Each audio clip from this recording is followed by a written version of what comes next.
Comerciário, esse é o Sindicato dos Empregados no Comércio de Guarulhos. Esta é a sua casa. Precisamos da categoria unida, coesa, firme e forte. O sindicato tem um departamento jurídico muito bom, atendimento odontológico gratuito, nós temos a colônia de férias, nós temos o pesqueiro, o clube de campo e muito mais coisas virão. O nosso objetivo é você.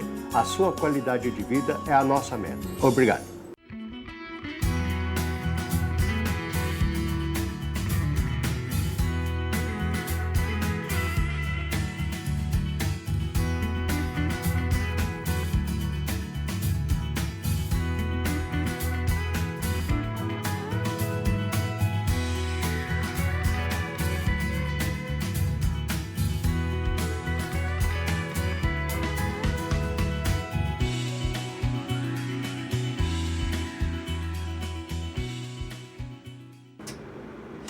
Programa Tribuna Livre dos estúdios da TV Guarulhos, sempre falando dessa cidade que é imensa, que tem tantos e tantos problemas, mas que também tem muita gente com capacidade de procurar e propor soluções, como é o pessoal do Guarulhos Web. Quer saber o que acontece em Guarulhos?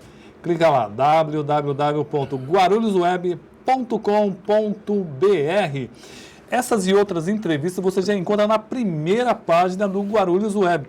Procura lá. Ó, logo depois da manchete principal, você vê lá embaixo, já tem um link lá com todas as entrevistas dos nossos programas aqui, que está sendo transmitido de segunda a sexta, sempre ao vivo, com reprise no dia seguinte, a partir das 14 horas. É isso? 13h30?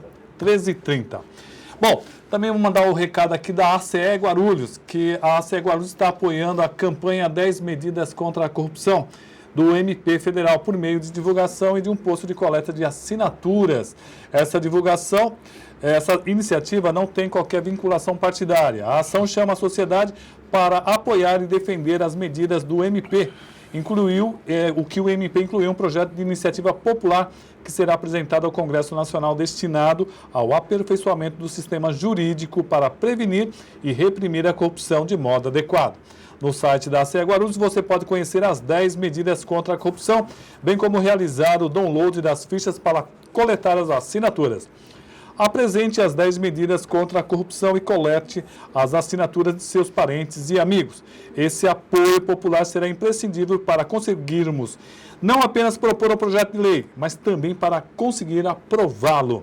Até o momento, o MP contabilizou mais de 2 milhões de assinaturas. ACE Guarulhos, pequeno ou grande, juntos somos mais fortes. Bom, falando em gente que também procura soluções para os problemas da nossa cidade, temos um grande convidado no dia de hoje, professor Moacir. Boa noite, professor. Boa noite, Roberto. Boa noite a todos os seus telespectadores. E olha, no dia de hoje, o professor Moacir, que já é muito maior do que o próprio título de vereador ou de ex-secretário de Educação, ele protocolou, seria o quê? Uma inscrição como pré-candidato dentro do Partido dos Trabalhadores, é isso? Exatamente. O PT vai decidir nos próximos dias quem será o candidato que vai representar o seu projeto nas próximas eleições. Hoje nós temos 3 pré-candidatos, o ex-prefeito Eloy Pietá, o atual deputado estadual Alencar Santana e eu também protocolei, estou colocando meu nome à disposição do partido para disputar e representar esse projeto que vem governando a cidade já nos últimos 15 anos. Logo no começo do programa, vou fazer rapidinho aqui, só uma questão do Décio Pompeu, o Bruno, do CECAP, eles mandam algumas perguntas, coisa muito rápida, a gente vai passar para vocês. Mas antes, eu gostaria de mostrar um material que nós fizemos, o professor... Quantos anos na Secretaria de Educação, professor? 7 anos. 7 anos, e ele acabou desenvolvendo alguns trabalhos interessantes. E a TBL Comunicação foi até 3 escolas. Hoje nós vamos mostrar 2 vídeos que foram produzidos aí pela produção da TBL Comunicação. Nós estávamos com 3, mas tivemos até para o professor poder falar um pouquinho mais de política, ele que está voltando na Câmara, depois de de ficar 4 anos na secretaria, é um outro ambiente, não, secretário? Totalmente diferente. O Poder Executivo ele é muito mais dinâmico, muito mais ágil, e o Poder Legislativo ele tem uma outra característica, que é o local onde as pessoas debatem mais as ideias, debatem mais os projetos.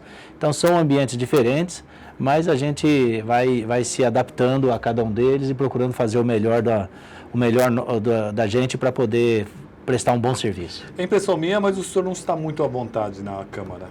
Não, estou bastante à vontade na Câmara Municipal, junto com a bancada do meu partido, junto com a base aliada, e me dou muito bem com todos os vereadores lá presentes. Eu digo na questão do ambiente ser bem diferente do que o senhor estava acostumado. De fato, é bastante diferente, mas a gente tem que respeitar ali os vereadores que já estão lá há mais tempo, que já tem mais traquejo no domínio do regimento e nas ações ali, e eu procuro sempre seguir os meus líderes lá, né? Tanto hoje o Rômulo. O Rômulo é o líder quanto do partido. É o líder da bancada do PT, e também o Samuel Vasconcelos, que é o nosso grande líder do governo lá, e os vereadores que compõem a base aliada, que já têm uma vasta experiência. Então, os meus diálogos são sempre com eles, para me posicionar de forma mais coerente possível com aquilo que o partido ou que o próprio governo está defendendo. Bom, as grandes discussões nesse momento na Câmara Municipal é da política nacional, sobre se é golpe, se não é golpe. É golpe? É. Por que é golpe? É golpe. 54 milhões de votos não se caça numa canetada, e principalmente por quem está operando esse golpe. Quando você tem um cara como Eduardo Cunha, 7 vezes citado nas delações premiadas da Lava Jato, como você tem um cara como Michel Temer articulando esse processo, é um golpe. E por que é golpe? Porque a Constituição é muito clara. Não há crime de responsabilidade. O impeachment pode ser utilizado quando há crime de responsabilidade. E eu repito sempre a pergunta que todo mundo tem feito. Qual foi o crime de responsabilidade cometido pela presidente Dilma Rousseff? As pedaladas não são consideradas, na sua opinião? Não foram julgadas ainda pelo Congresso, porque o Tribunal de Contas, seja ele do Estado ou da União, eles são órgãos acessórios, eles assessoram ao Legislativo. Portanto, o Tribunal de Contas faz o julgamento das contas, mas eles não são juízes, eles são conselheiros. No caso do Estado, e ministro no caso do Tribunal de Contas da União. Eles fazem a análise das contas e submetem isto ao Congresso. O Congresso Nacional não se posicionou ainda a respeito das contas. Portanto, não há crime de responsabilidade para que se haja o impeachment. O impeachment que está havendo é um julgamento político. E se é julgamento político, é golpe. Não estão respeitando 54 milhões de brasileiros e brasileiras que foram às urnas em 2014 e votaram na presidente Dilma Rousseff. Vamos conversar ainda muito sobre política, só que agora a gente vai soltar um vídeo da Escola Siqueira Bueno, professor, que fala sobre protagonismo infantil. O que é isso, professor? Protagonismo infantil, dentro de um processo educativo, Roberto, nós precisamos sempre compreender que a escola é muito mais do que a sua estrutura. Aliás, a estrutura de uma escola ela tem que estar à disposição para um belo projeto pedagógico. É o projeto pedagógico que determina os rumos da educação. E esta escola em especial, Siqueira Bueno, mandar um abraço para a Márcia, que é a diretora, e todos os professores que lá, e toda a equipe que trabalha, os professores, funcionários da escola, que faz um brilhante trabalho. Ela trabalha com essa ideia do protagonismo infantil, ou seja, as crianças se posicionando, as crianças emitindo suas opiniões e sendo acatadas pela equipe escolar. E você vai dizer, mas criança pequenininha tem condições de ter ideias? Tem. Eles sabem o que querem. É uma questão de você saber perguntar e saber utilizar essa informação na condução do projeto pedagógico. A nossa sociedade hoje, ela precisa desenvolver cidadãos com esta capacidade de protagonismo. Seja do ponto de vista da crítica que faz à sociedade, seja do ponto de vista da contribuição que a pessoa pode e deve oferecer para a sociedade. Então, quando a gente fala em protagonismo infantil, é a ideia de preparar esse cidadão para esse novo mundo que nós estamos vivendo hoje. Produção, vamos ver esse vídeo então? Vamos lá? O segundo, isso, ó.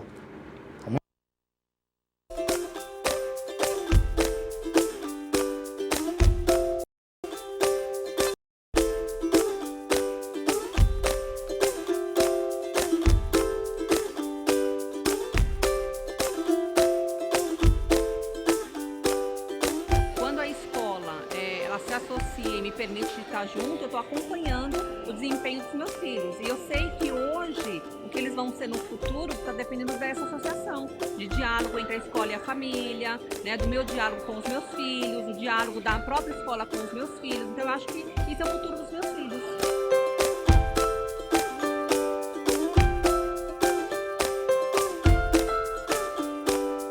O projeto que a escola traz é um projeto muito bacana. Porque, assim, acaba abraçando e trazendo uma segurança para os pais também, né? Os pais que estão, no geral, vão trabalhar e deixam seu filho aqui, então sente como se fosse um núcleo familiar mesmo.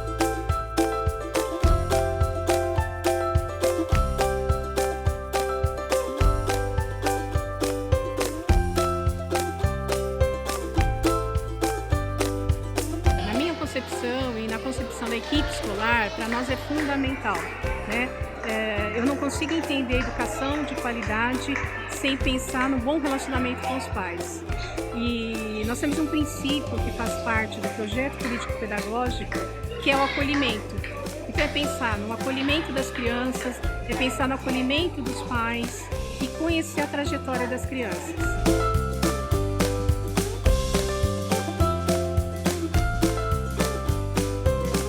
Nós temos muitas formações, né? Quando recebemos os professores, eles passam por formações, né? Então, uma questão importante, conhecer quem é esse aluno que nós estamos recebendo, né? Que contexto é esse, dessa escola que está inserida nesse bairro? Eu acho que sabendo isso, a gente consegue chegar no chão da escola, na aprendizagem, garantir a aprendizagem das crianças. E claro que tudo isso, né, que a gente vem realizando, os projetos, com o apoio da Secretaria.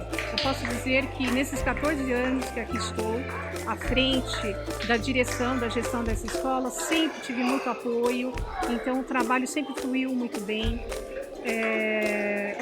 Tivemos aí uma amostra de alguns pais que participaram, foram entrevistados, fiquei muito orgulhosa, crianças que puderam ser entrevistadas. O ano passado tivemos um grande desafio, onde recebemos crianças da Síria e da Jordânia, e que não falavam português, falavam a língua árabe, e tivemos que correr atrás, né? Então foi um desafio prazeroso, porque estamos aprendendo muito.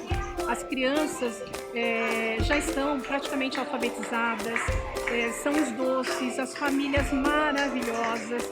Então a gente pensa assim, quanto o Brasil é um país abençoado, né? O quanto ele acolhe. Então a escola de Guarulhos não podia ser diferente.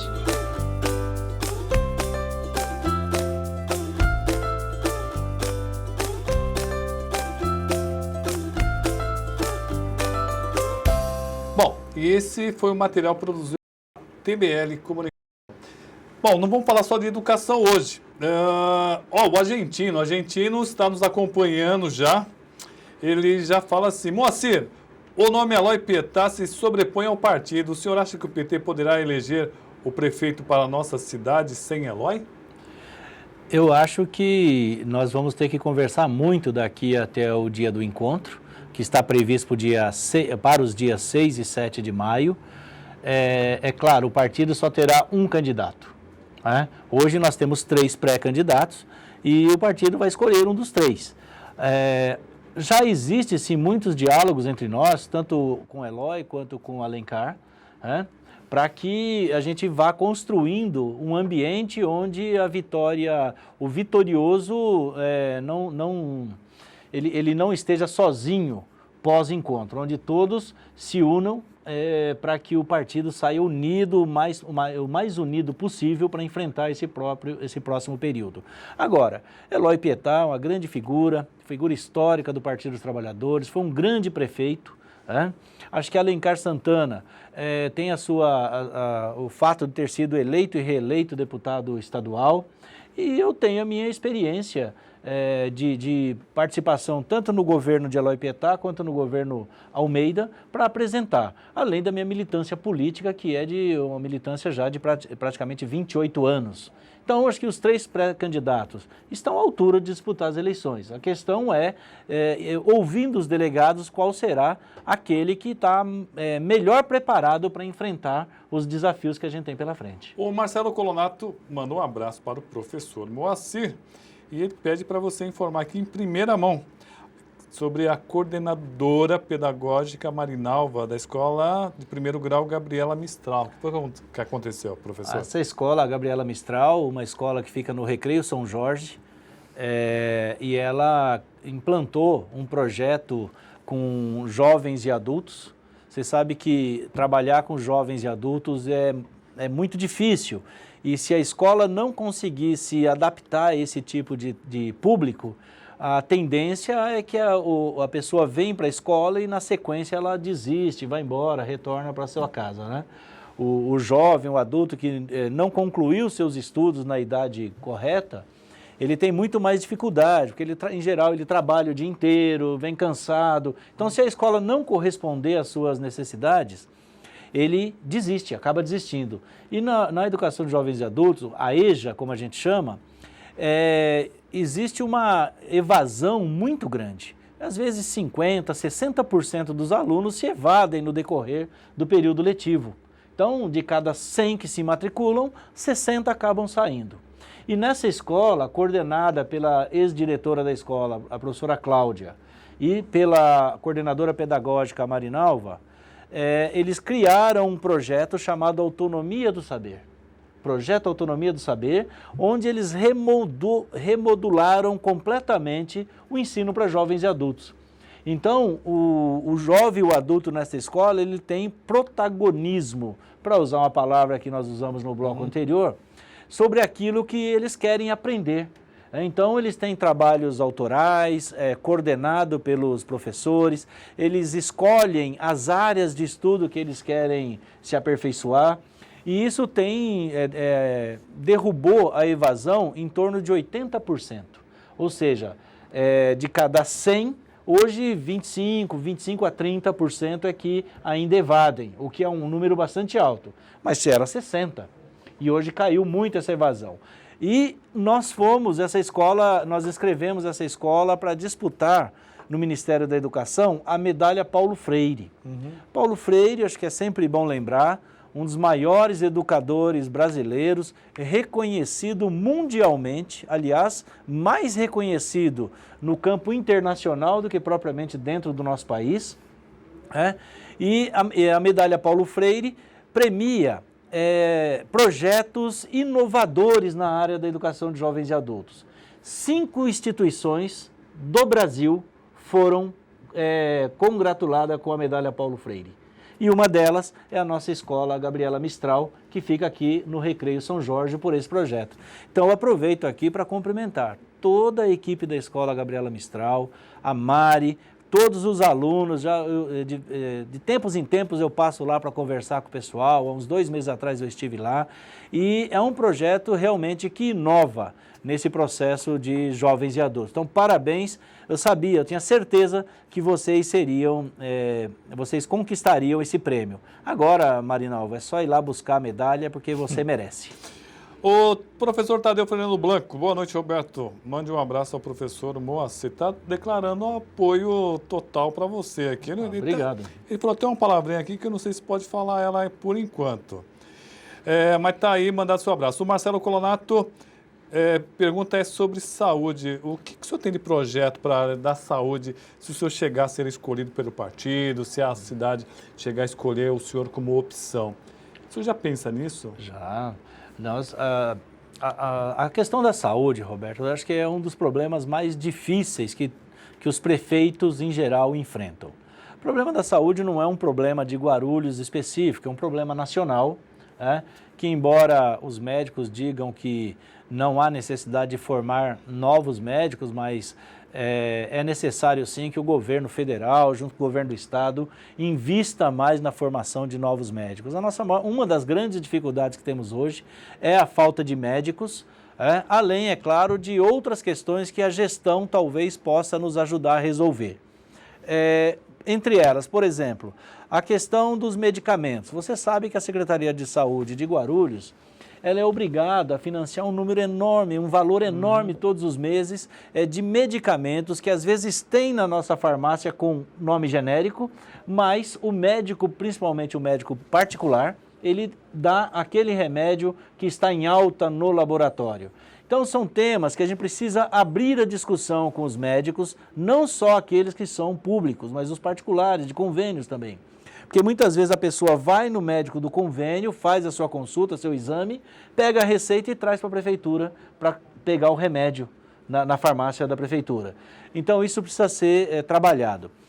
Uma outra questão que nós precisamos trabalhar é a segunda etapa da saúde, que é gravíssima na nossa cidade.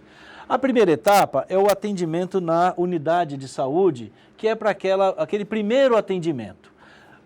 Quando você precisa do exame, quando você precisa de uma especialidade, aí você tem muita dificuldade. Então nós precisamos repensar o atendimento nas especialidades da cidade. Hoje fica tudo concentrado aqui na Vila Augusta, no CEMEG, só que a cidade tem mais de 600 mil habitantes que moram do lado de lá.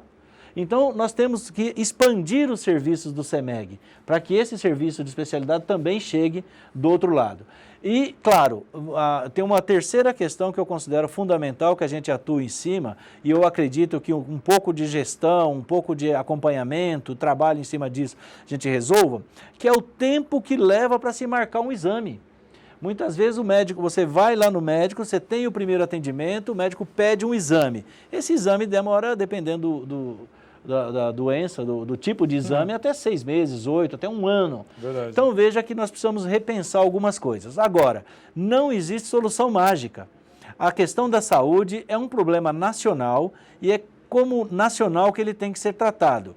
Tem que ter mais envolvimento do governo federal, mais envolvimento do governo do estado, que muitas vezes fica escondido, quietinho, e a prefeitura tem que fazer a sua parte gerindo o sistema.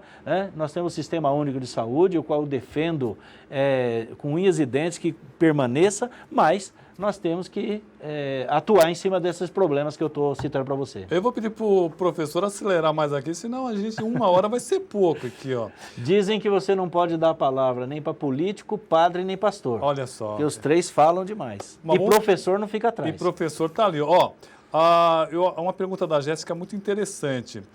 Ela fala sobre segurança em escolas. Inclusive, ali no Jean Piaget, houve inclusive um tiroteio enquanto as crianças estavam fazendo educação física.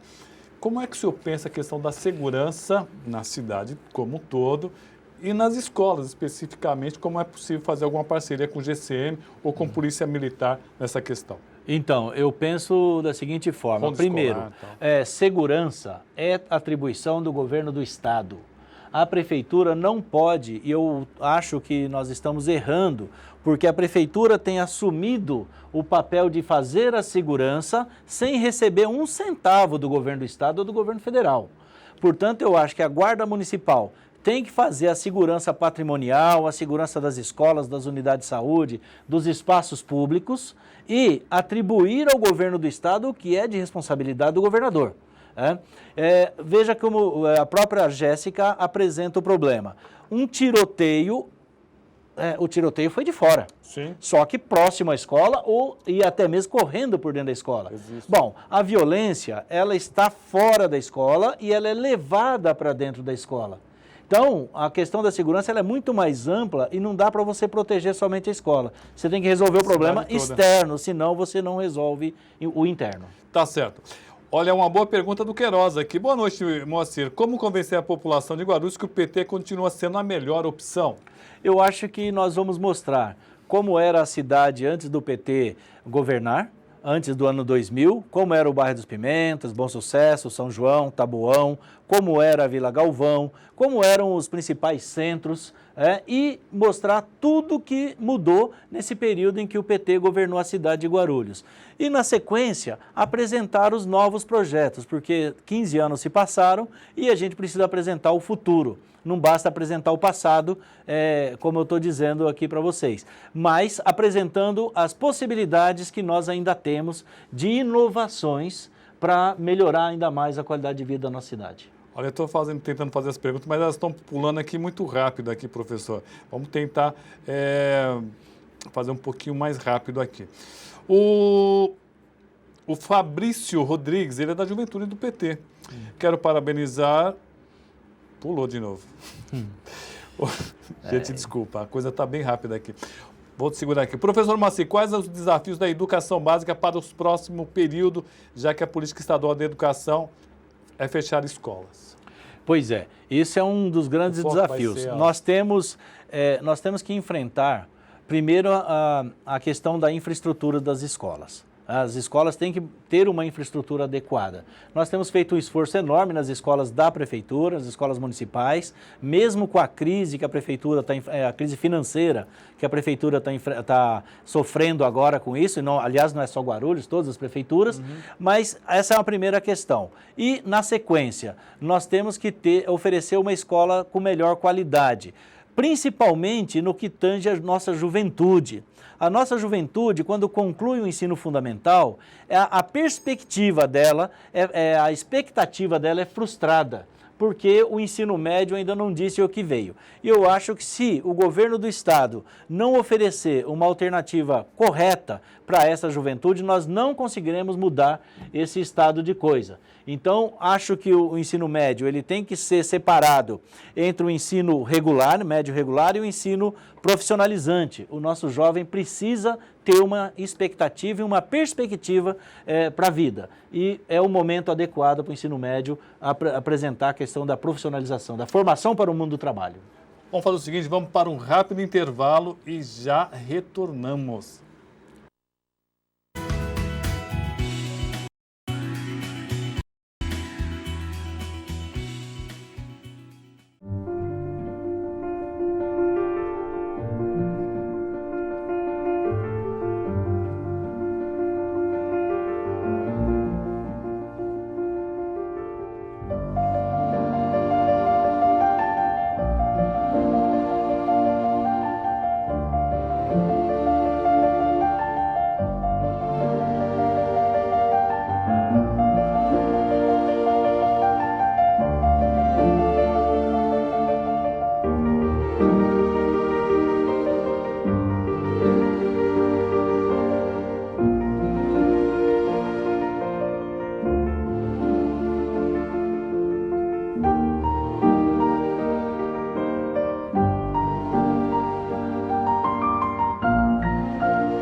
Há 50 anos, o Sincoverg, Sindicato dos Condutores de Veículos Rodoviários e Trabalhadores em Transportes Urbanos, vem conquistando importantes avanços para a categoria.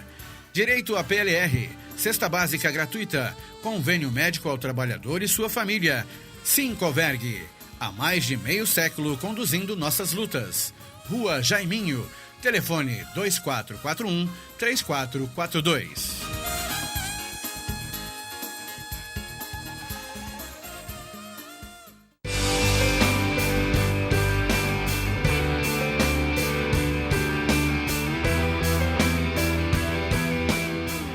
Sindicato dos Trabalhadores nas Indústrias da Construção e do Mobiliário de Guarulhos e Arujá.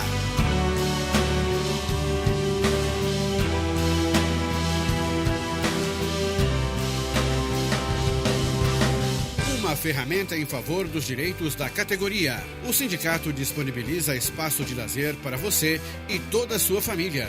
Quadra de futebol, clube e colônia de férias. Rua Santo Antônio, número 17. Telefone 2409-5854. O Sindiscrit representa os trabalhadores do setor de administração do transporte de Guarulhos região. Nossa missão é garantir o direito dos trabalhadores deste setor. Para isso, o Sindiscrit fornece convênio com clínicas e exames laboratoriais, clínicas odontológicas, assessoria jurídica, convênio com ensino superior e técnico, além de colônias de férias na praia e no campo. Não fique só, fique sócio.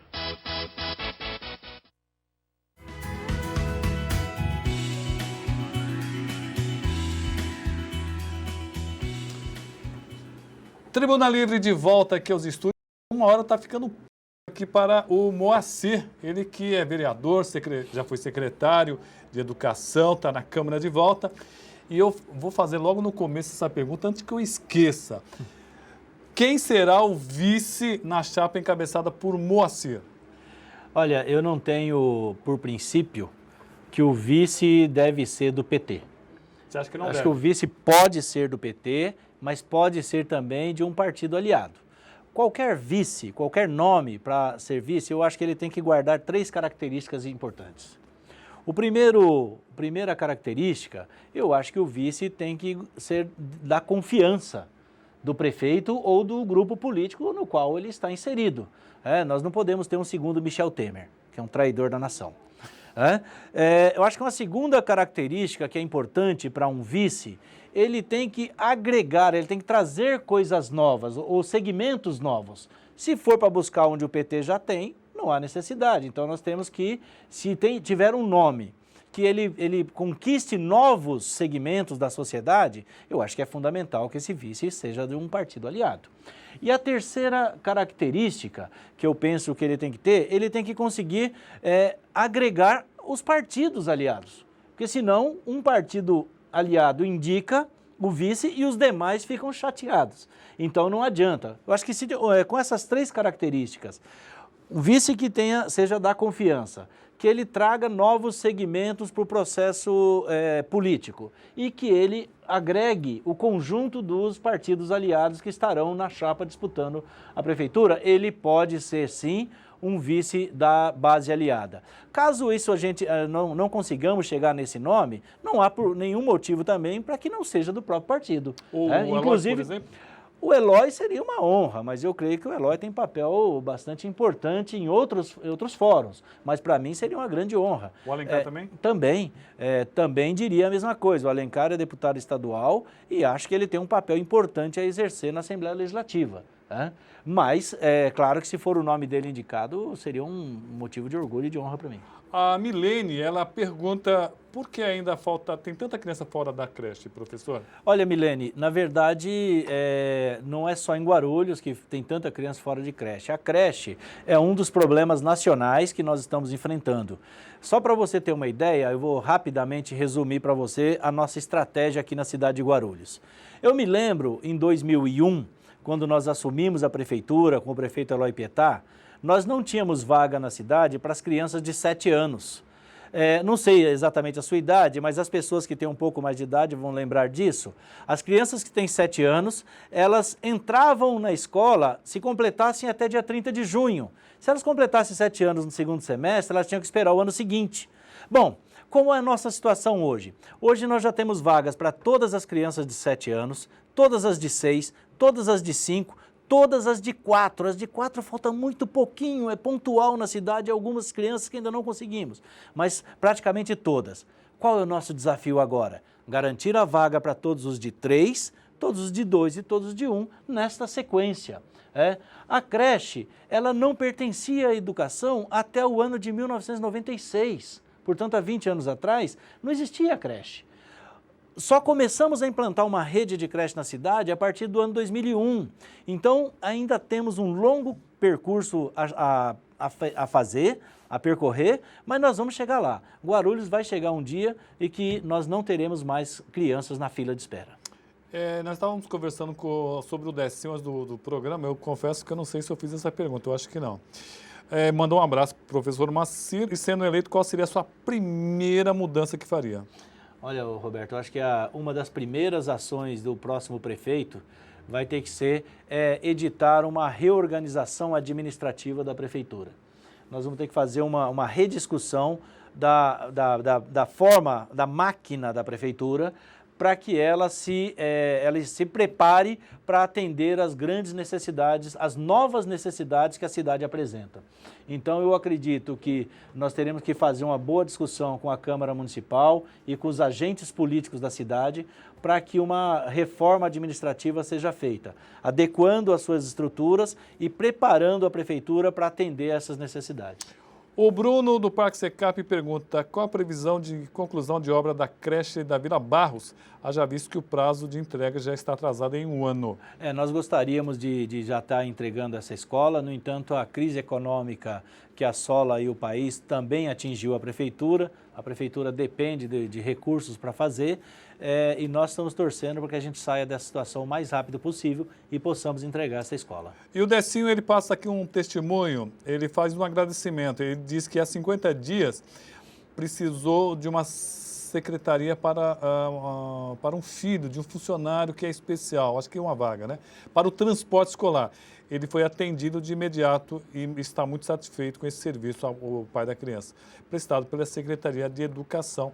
O testemunho aqui do Décio Pompeu. Bacana isso, né? Sim. Ainda funciona muito essa questão de crianças? Sim, nós transportamos todos os dias cerca de 14 mil crianças. São mais de 200 peruas transportando crianças pela cidade. Eu estava procurando a pergunta aqui, mas eu me lembro, foi o Fábio que ele mandou, eu sei que ele trabalhou como micreiro, e ele disse qual que seria o seu trabalho, o seu pensamento para o transporte público, haja visto que existem micreiros hoje que está com subsídio atrasado em até 5 meses. Nós precisamos realmente fazer essa reforma, essa reestruturação da máquina pública, justamente para que as despesas, as chamadas despesas correntes, elas sejam reduzidas para que sobre recurso para garantir esses serviços que são essenciais para a cidade. Bom, também aqui nós temos uma pergunta com relação à política. Eu estava procurando aqui. Bom, teve um problema aí no dia 7 de setembro, a pergunta é do Eduardo Eguchi, em que houve uma bate-boca, uma confusão ali na Paulo Facini, e seu irmão estava junto. Se o senhor sabia da presença do seu irmão ali? Sabia da presença do meu irmão e sabia da presença de inúmeras pessoas. Nós tínhamos cerca de 10 mil pessoas na Avenida Paulo Facini querendo assistir o desfile e tinha meia dúzia de baderneiros querendo levantar faixa e atrapalhando tudo. Então, houve um princípio de confusão, a Guarda Civil interveio rapidamente e acabou com o problema. O desfile correu normalmente, as crianças permaneceram em segurança. Eu acho um absurdo querer fazer manifestação justamente no dia que as crianças estão mostrando o melhor que elas têm num desfile da pátria. O Queiroz faz uma pergunta, eu não sei se cabe, mas se você fosse dar uma nota para esse mandato do Almeida, você daria qual nota? 6. Boa essa, hein? Gostei dele, hein? Qual o pior problema que Guarulhos enfrenta hoje? Que o próximo prefeito vai ter uma dor de cabeça danada para resolver. Eu acho que são vários. Não dá para você falar em um único problema que o próximo prefeito tem que se preocupar. Um candidato que chegar dizendo que tem apenas um, não vote nele porque ele está equivocado ou não conhece a cidade. Talvez tenha mudado para cá há pouco tempo. Mas a cidade tem vários problemas, ela é uma cidade que cresceu muito rapidamente e, como tal, ela cresceu desordenada. Só para você ter um número, às vezes as pessoas que estão nos assistindo não têm acesso a essas informações. Mas é necessário dizer, Samuel, que Guarulhos, em 1950, tinha apenas 36 mil habitantes. 60 anos depois, nós temos mais de 1.300.000 habitantes. Então, isso é um crescimento estrondoso e com esse crescimento estrondoso não se conseguiu oferecer as infraestruturas necessárias. Então, nós ainda temos muitos bairros que demandam grande investimento em infraestrutura. Nós temos que garantir a acessibilidade na cidade, nós temos que garantir que a cidade consiga se locomover, ir e vir, que as pessoas tenham essa garantia no transporte público. Nós temos ainda muitos desafios a enfrentar na área da saúde. Nós ainda temos o problema das creches, como citou uma telespectadora agora há pouco. Nós temos questões sociais gravíssimas ainda que precisamos investir, pessoas que ainda estão na miséria. Nós temos um problema de habitação gravíssimo. Então, são inúmeros problemas. Não dá para você citar apenas uma prioridade. Agora, é claro, governar é sempre escolher prioridades, né? Mas não dá para se falar em uma. Eu penso que são várias e se me perguntarem como eu tomaria essa decisão, eu ia responder da seguinte forma: eu vou optar sempre por aqueles que mais precisam. Como fazer para trabalhar, fazer todas essas mudanças, esses investimentos com a renda tão curta que existe hoje, Moacir? Você sabe que existe uma crise financeira forte, a cidade passa por dificuldades. Como fazer para acertar as contas e ainda fazer investimentos? A primeira questão, nós vamos ter que repriorizar os serviços da prefeitura e reorganizar a máquina administrativa. Se a prefeitura continuar gastando mais do que está arrecadando, não há como você resolver o problema. Então, você vai precisar tomar várias medidas no sentido de conter despesas, garantindo aquilo que é essencial para o dia a dia do cidadão, garantindo aquilo que é extremamente necessário. E quando você fizer esse ajuste, esse aperfeiçoamento da máquina administrativa, sobrar dinheiro para investimento. Além do que, tem que buscar recursos em outras instâncias de governo. Você tem que ir financiamentos que são necessários. Por exemplo, nós temos que concluir o processo de tratamento de esgoto da cidade. O que é que falta? Nós já temos as estações, mas agora falta fazer os coletores troncos. Temos que concluir esse processo. Nós temos que concluir os corredores pela cidade. Isso exige altos investimentos. E esses investimentos de grande porte têm que vir de fora, do governo do estado ou do governo federal.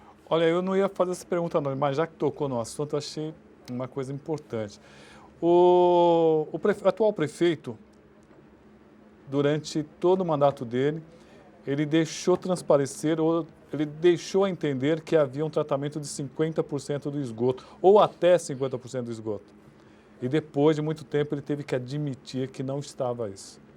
E parece que todo mundo mais ou menos sabia que não havia os coletores troncos. Como é que o senhor viu essa questão, professor? Primeiro, havia um plano de investimento do SAAI, muito bem elaborado, muito bem calculado, para que nós atingíssemos os 50% do tratamento de esgoto. As estações já existentes, Bom Sucesso, São João e aqui no pátio da igreja, Porto da Igreja. Porto da Igreja, mais as estações do Cabo Sul e algumas outras que estavam em andamento, garantiriam um pouco mais de 50% do esgoto da cidade tratada. Junto com esse projeto, com esse plano de investimento, estavam os coletores troncos. Duas questões alteraram esse processo. A primeira questão é a crise econômica, que tirou recurso da cidade. Quando tem crise econômica, o cidadão deixa de consumir, diminui os impostos. Essa é a primeira questão. E uma segunda questão, que foi uma decisão da Justiça contra o SAAI, cobrando os precatórios da Sabesp, e isso está sugando o recurso que eram para esses investimentos para pagar uma dívida com a Sabesp. Então, você veja, o projeto estava muito bem feito, muito bem elaborado. Agora, houve percalços nesse processo e nós vamos ter que retomar esse conjunto de obras. A questão era, isso aí era... A gente sabe que houve problema. O problema é que deixou entender toda a população que estava tudo certo e não estava. A capacidade está preparada para isso, com as estações já existentes. Agora precisamos retomar a capacidade de investimento do SAAI para fazer os coletores. É como se fizesse o 13º andar sem terminar a infraestrutura do primeiro andar. Bom, mas tem muita questão aqui. Acho que vamos deixar o vídeo para um próximo convite do professor aqui.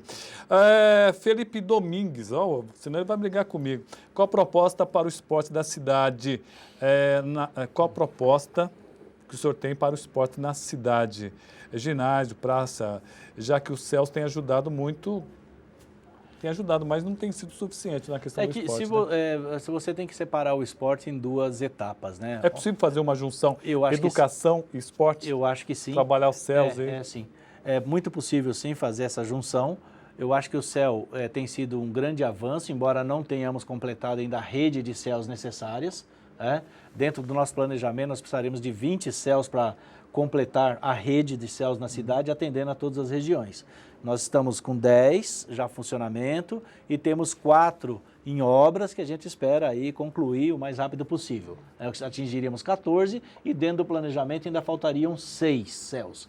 Estes CELs poderiam atuar como polos de massificação esportiva, que é aquele esporte educativo, aquele esporte para o bem-estar do cidadão. Então, você atingiria uma população, uma grande quantidade da nossa população com a massificação esportiva. E você tem o esporte de alto rendimento, que é um número menor, porém exige mais recursos para você garantir que os atletas da cidade tenham acesso a isso. Então, nós precisaríamos completar essa rede de CELs, trabalhar um projeto de massificação e retomar o investimento no esporte de alto rendimento. Claro, também priorizando algumas modalidades, porque nenhuma cidade consegue garantir qualidade em todas as modalidades esportivas. O Fábio Valentim, ele pergunta, por que a educação inclusiva não mostrou resultados positivos? Você tem um vídeo, Samuel, que é aí preparado, você pode mostrar se couber hoje, se não num outro programa, deixa eu ver se dá, que trata exatamente desse tema e demonstra exatamente o contrário do que o Fábio Valentim está dizendo. Vamos deixar para o próximo programa, produção, aqui nós temos um vídeo aqui. E ele conclui, e por que não houve parceria com os setores da Secretaria de Cultura? Houve, não? Muitas parcerias. Aliás, a Secretaria de Educação tem parceria com todas as Tem até demais. Um prédio lá, a Secretaria de Cultura está no prédio da Educação, salvo engano. Exatamente, que é no Adamastor. É verdade. E a de esporte também está junto conosco no prédio aqui na Claudino Barbosa. Foi uma regressão no esporte, cá entre nós, hein? O senhor pretende manter porque antigamente o esporte era junto com a educação. Voltou a ser junto com a educação. Não, mas apenas a estrutura física, eles apenas estão ocupando um espaço. Num futuro governo seu, o senhor manteria essa ideia do esporte junto com a educação ou acha que ele já deveria caminhar por outro caminho? Eu acho que algumas áreas, embora possam ter secretarias específicas, mas tem que trabalhar juntos. Educação, esporte e cultura. Não há como a gente trabalhar esses 3 temas de forma segregados. Eles têm que, otimizando recursos, trabalhar juntos. É aquilo que eu dizia. A massificação esportiva, falar em massificação cultural é um termo equivocado. Para o esporte vale, para a cultura não. As coisas valem. Mas trabalhar a produção cultural e expandindo essa produção cultural aos mais longínquos cantos da cidade é fundamental. Hoje nós temos 18 núcleos de teatro da educação. Teatro na comunidade. Tem 14 grupos de teatro formados por esses núcleos, numa parceria que a Secretaria de Educação tem com a Cooperativa Paulista de Teatro. Assim, nós poderíamos ter também em outras áreas, da cultura e também do esporte, parcerias desse tipo. Mas poderíamos manter, isso é uma discussão que precisa ser feita no momento correto, as estruturas separadas, distintas, porém trabalhando no mesmo sentido, trabalhando juntos. O Joabson Oliveira pergunta, e a creche do Jardim Alice, quando sai? Creche do Jardim Alice, fica ali na Estrada do Caminho 4, Rapaz, que memória. Fica ao lado dos prédios da CDHU. Lá está bastante avançada aquela obra, gostaria que ficasse pronta esse ano, porque lá tem uma grande necessidade para atender aquela população. Bom, já estamos nos minutos finais, é isso, produção? Estamos com 7 minutos, ainda dá para falar um pouquinho com relação ao SAAI, que o Tião aqui está já me lembrando aqui. Como é que está a questão do SAAI no futuro governo, Moacir? Eu acho que precisa haver um processo de negociação entre a Prefeitura e o governo do Estado e encontrar uma solução negociada. Não é possível que o governo do Estado venha para a cidade e simplesmente se apodere de tudo aquilo de todo o patrimônio que o SAAI construiu. Da mesma forma, não é possível que o SAAI permaneça brigando com o governo do Estado e tendo o cidadão os maiores prejuízos. Eu acho que nós precisamos encontrar uma solução negociada para esse processo, para que quem ganhe mais seja o cidadão e não o SAAI, nem o governo do estado através da Sabesp. Olha só quem está nos assistindo aqui, o Valdomiro Ramos, e ele faz questão de mandar pergunta. Qual a atividade da ONG Civitas junto à Secretaria de Educação? A ONG Civitas ganhou uma licitação e ela presta o serviço hoje com ele tem um outro nome, né? Mas são os agentes de apoio à inclusão, mas nós chamamos com outro nome de cuidadores. Para a questão da educação inclusiva, Valdomiro Ramos, você bem sabe que é necessário um apoio especial àquelas crianças. Então, a ONG Civitas, ela é quem fornece, faz o treinamento, prepara esse pessoal para atender as crianças que estão na educação inclusiva. Esse é o trabalho. Agora, foi uma licitação, a ONG ganhou a licitação e está prestando o serviço adequadamente. Bom, o Douglas Aguado, ele ainda lembra a questão dos pombos. Ainda tem isso na sua pauta, Moacir? Olha, infelizmente a rede municipal ainda enfrenta graves problemas em relação aos pombos. Nós não conseguimos dar uma solução e mantém o problema colocado. E continua, mas existe um perigo real. Existe um perigo real de doenças. Inclusive Nós de carrapatos. Temos piolhos. Piolhos, né? Piolhos. De pombo, que é o que provoca as doenças, né? Uhum.